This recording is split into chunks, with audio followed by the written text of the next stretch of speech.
వచ్చిండ్రు.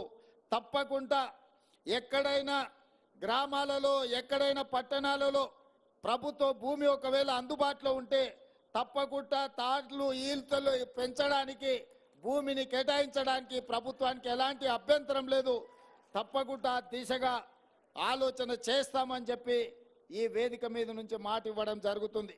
ఇదే కాదు, ఈరోజు నూతనంగా చాలా రహదారులను ఏర్పాటు చేస్తున్నాం.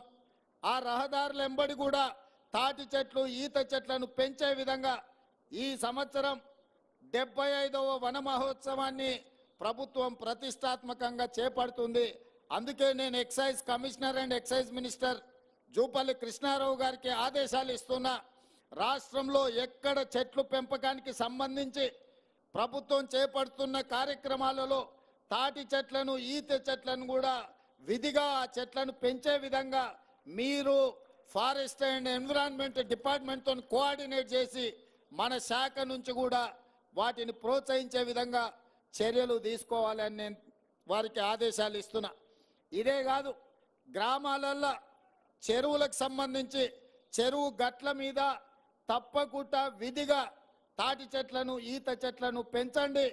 అక్కడ మన చెరువుల వెంబడి చెట్లు పెంచితే తప్పకుండా తొందరగా పెరిగి తాటి చెట్లు ఈత చెట్లు పెంపడానికి అనువుగా ఉంటుంది. కాబట్టి ఎక్కడెక్కడైతే మిషన్ కాకతీయ పేరు మీద చెరువులను పూడిక తీసిండ్రో ఆ చెరువుల దగ్గర కూడా ఈ చెట్ల పెంపకాలకు సంబంధించి కూడా చర్యలు చేపట్టాలి. ఇరిగేషన్ డిపార్ట్మెంట్ కూడా ఈ ఆదేశాలను ఇవ్వాల్సిందిగా ఇన్ఛార్జ్ మినిస్టర్ శ్రీధర్ బాబు గారికి నేను సూచన చేస్తున్నా.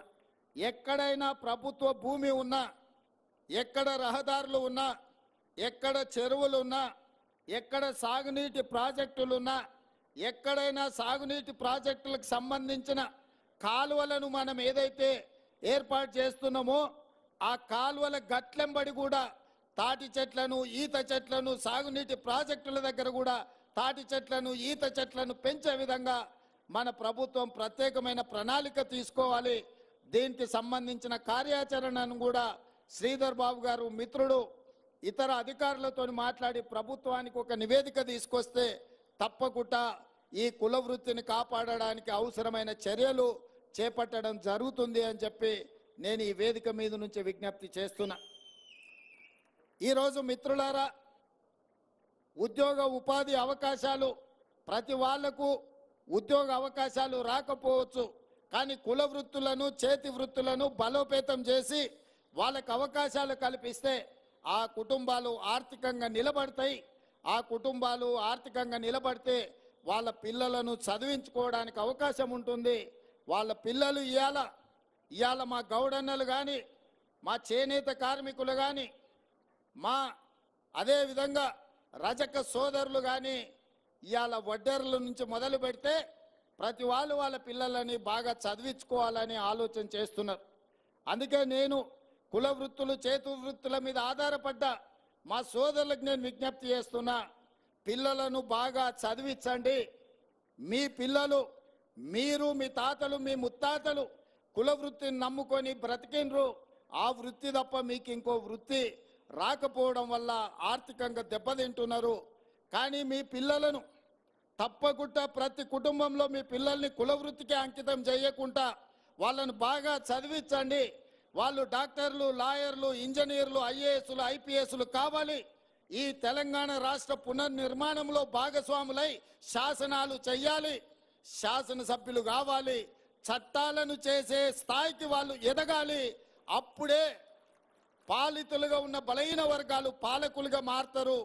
పాలకులు కావాలంటే చదివే ఏకైక మార్గము. మీ పిల్లల్ని బాగా చదివించండి. రంగారెడ్డి జిల్లాలో ఒకప్పుడు భూములకు విలువ లేకుండే. మా గౌడన్నల దగ్గర భూములున్నా వాటి విలువ చాలా తక్కువ ఉండే. కానీ ఐటీ కంపెనీలు, ఫార్మా కంపెనీలు వచ్చి ఔటర్ రింగ్ రోడ్ వచ్చిన తర్వాత కాంగ్రెస్ పార్టీ వీటన్నిటిని అభివృద్ధి చేసిన తర్వాత ఇవాళ మీ భూముల విలువ పెరిగింది. ఇవాళ రంగారెడ్డి జిల్లాలో భూమి దేశంలోనే ఎక్కడ లేనంత విలువ 100 కోట్లకు ఎకరం అమ్ముడుపోయే భూమి ఎక్కడైనా ఈ భూమి మీద ఉంది అని అంటే అది రంగారెడ్డి జిల్లాలోనే అని చెప్పి నేను ఈ సందర్భంగా చెప్పదలుచుకున్నా. భవిష్యత్తులో మా ప్రభుత్వం ప్రణాళికబద్ధంగా అభివృద్ధి చేయాలని ఆలోచన చేస్తుంది. ఔటర్ రింగ్ రోడ్డుకి ఇంకొక 3R